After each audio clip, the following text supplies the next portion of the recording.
La ilaha illallohul malikul haqqul mubinni 100 dona o'qib qo'ysangiz har kuni deyaptilar payg'ambarimiz sollallohu alayhi vasallam. Birinchi navbatda sizni muhtojlikdan, qiyinchilikdan, xorlikdan Alloh eminda qiladi, xotirjam qilib qo'yadi.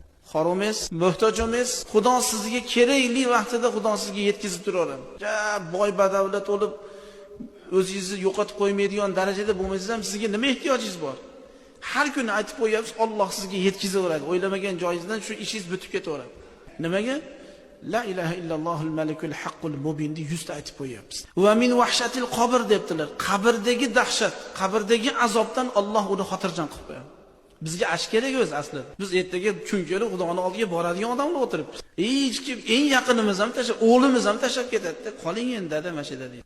Ana ash kuni La ilaha illallohul malikul haqqul mubinni aytib qo'ygan odam inshaallohu va robbil izza Xudoning huzurida azob bo'lmas ekan.